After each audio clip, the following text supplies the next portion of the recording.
The most important asset in your business isn't your product, it isn't your marketing strategy, and it isn't even that revolutionary idea that's going to change the world. It's actually your people. And listen, I get it. Hiring the right team for your small growing business has never felt more challenging. The old way of just posting a job ad on Indeed, sifting through a few hundred copy and paste CVs and just crossing your fingers hoping that you pick someone decent, well, that just doesn't work anymore. And I'm very confident in this because as well as experiencing this myself, I've worked with hundreds of small business owners who've told me the exact same story. They hire someone, they spend weeks training them, they think things are going well, and then 3 months later, that person quits. Or worse, you realize that you're actually hurting your business with the wrong people more than they are helping it. But here's what you should know. It doesn't have to be this way. And in this video, I'm going to show you exactly how to hire exceptional employees in your small and medium-sized business. And this isn't some theoretical framework from a business school textbook. This is the exact process and framework that has helped our clients reduce turnover by about 70%, as well as cutting onboarding time by 80%. In this video, you'll learn how to evaluate and onboard top talent so you can really finally focus on the business rather than getting stuck working in it. So let's dive in. Before we jump into the solution, I just need to show you something that might be uncomfortable, but absolutely critical for us to all understand. And this is the real cost of getting this wrong. When you make a bad hire, you're not just losing the salary that you paid to them, you're just burning money on so many different things. The recruitment cost, the training time, the resources you put into them, but also the lost productivity of you and your team whilst they figure things out, or of course, don't figure things out. You've got mistakes that damage your client relationships, the opportunity cost of your time managing and rehiring that person, and honestly, your team morale always does take a hit every time you get this wrong. So let me give you a real example. One of our clients in Waybook was a legal practice with 22 employees, and they had gone through 7 office managers in just 2 years. 7 managers. So when we sat down just to roughly calculate the cost, we came up with about $250,000. And that's not even including all of the stress, the chaos, the late nights, trying to keep everyone together. But here is the good news, and here's why I'm so passionate about this topic. There is a systematic approach that truly can work. And I've seen this work in businesses like mine and yours over and over again. So let's break down this core framework step by step. Okay, step 1. This is where most people get this completely wrong because we really need to define the ideal employee with laser precision. Most job descriptions out there are just generic garbage. I'm sorry, but they really are. They list these vague requirements and responsibilities that could literally apply to any company. Must be detail orientated, strong communication skill, ability to work in a fast-paced environment. That really tells me nothing about whether this person will exceed in your specific business. Instead, you need to create what I like to call a role success profile. And this answers 5 very specific questions. First, what are the 3 to 5 critical outcomes that this role must deliver in the first 90 days? Not the first year, not eventually, but in the first 90 days. Secondly, what specific skills and experiences are absolutely non-negotiable versus the nice to have? And be honest about this. Third, what personality traits and work style will actually thrive in your specific company culture? Not just survive, but thrive. Fourth, what does the day-to-day actually look like for this position? The real day-to-day, not the sanitized version. And finally, fifth, what are the genuine growth opportunities for this role? For someone who exceeds in the business, where can they go? So let me give you an example. Instead of saying seeking a customer service representative, try this. We need someone who can handle 50+ customer interactions a day whilst maintaining a 95% satisfaction rating. You'll be the voice of the brand for frustrated customers, so you need to stay calm under pressure and actually enjoy solving problems. If you prefer predictable routines and hate multitasking, this isn't for you. Now, see the difference on that? You immediately start attracting the right people and crucially repelling the wrong one, which actually just saves everybody time. Step 2 is creating a magnetic job listing. And here's what most people don't realize. Your job listing isn't just about filtering candidates. It's a marketing document designed to attract the right people and make the wrong people self-select out. Think about it this way, the best candidates probably have options. They're not desperately applying to just every job and any job they see. They're being selective. So your job listing really needs to sell them on why they should want to work for you. The best job listings do 5 things. They lead with the impact and purpose of the role, not just a boring list of duties. They addressed what's in it for the candidate beyond just the salary: growth, learning, culture, and mission. They showcase your unique company culture, what makes working at your company different. They set really crystal clear expectations about the work environment, and they include what I like to call the knockout questions. So the things that immediately filter people out who just aren't going to be compatible. So again, instead of saying must be able to handle multiple priorities, try this. This is not the role for you if you prefer strict routines and predictable work. We're growing fast, priorities shift, and you need to thrive in that environment.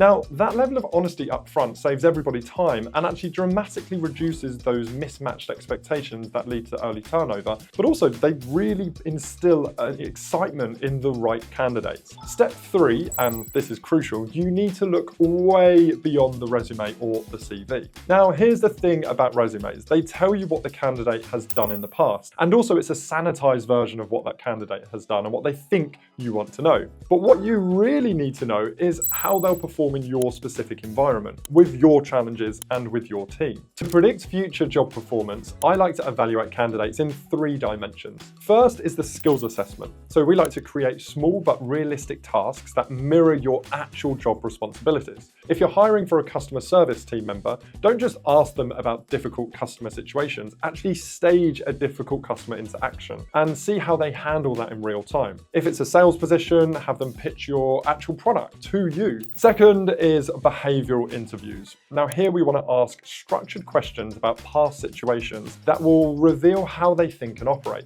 So these might be questions like, tell me a time when you had to learn something completely new under intense pressure, or describe an approach when you're getting conflicting priorities from different people and how you deal with that.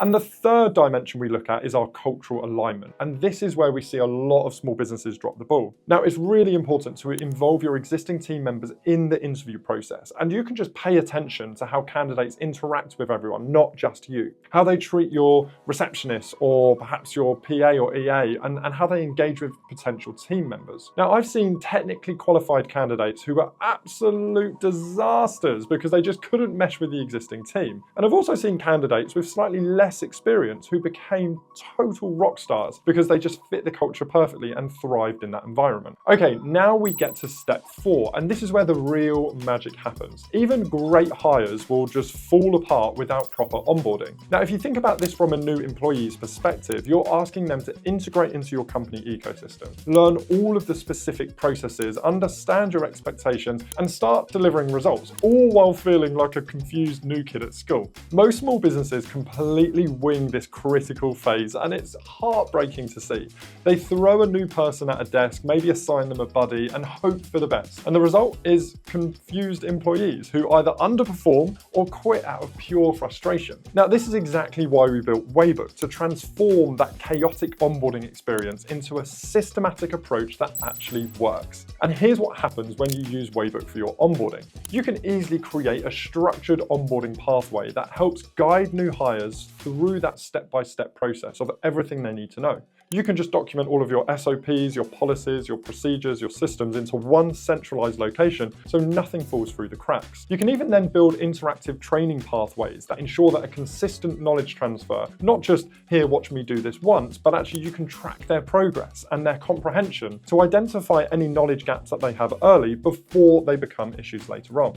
And you can also allow self-service learning, so new hires can access information when they need it, without interrupting their teammates every 5 minutes or feeling like they can't ask questions. So let me show you how this works in practice. Before day 1, what we like to do is to get new hires into your Waybook with all of the company background, the culture information, and the preliminary training materials. They show up on their first day already feeling connected and informed, which basically means their first week has then a structured daily schedule with clear objectives, training modules, and a couple of check-ins, which are all documented in Waybook so nothing gets missed. They can then have a clear 30, 60, and 90-day plan with specific milestones and expectations, with progress tracked and documented. And anytime they have a question, how do we handle this type of customer complaint, or what's the policy in this situation, they can just ask Waybook, either search the documents or actually use the AI chat to just get an answer. Now, the result here is that employees feel very confident, they're clear on expectations, and they're genuinely connected to your company's mission from day one. Instead of taking 3 to 6 months to get productive,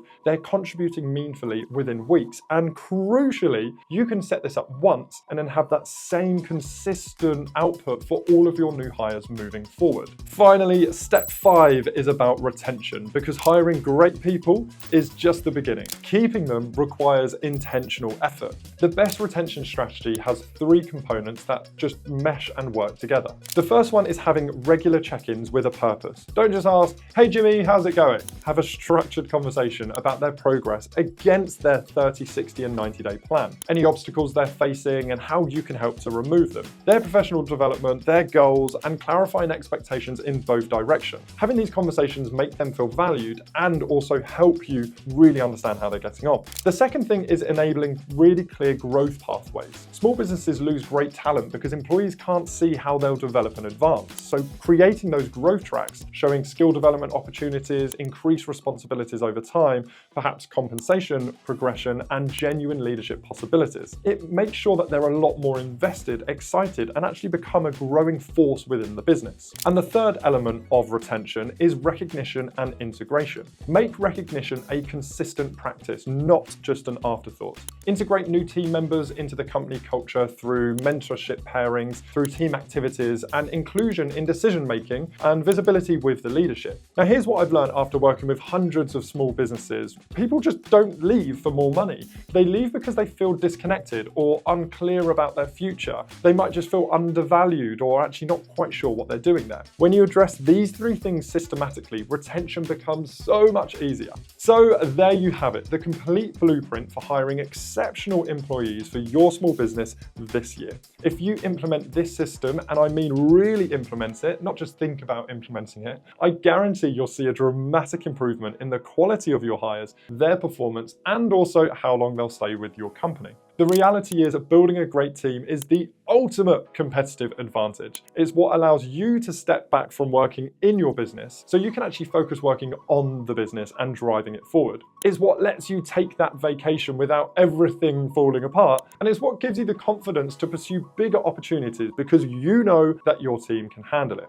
But I understand that implementing all of this can feel overwhelming, especially when you're already wearing 17 different hats within the growing business. And that's exactly why we created Waybook, to be the complete system that helps you centralize your business knowledge, standardize your processes, and also create that single source of truth for your team that's absolutely essential for effective hiring, onboarding, and just scaling in the business. So if you're interested in learning how Waybook can help you build a more systemized business with a team that consistently delivers exceptional results, click the first link in the description below to book a demo, and we'll show you exactly how this works for every business just like yours. If you're a remote business, check out this video on how to onboard remote teams within your business. Thank you so much for watching. If you found this video useful, please feel free to hit the like button, and of course subscribe for more content on building a systemized, scalable business.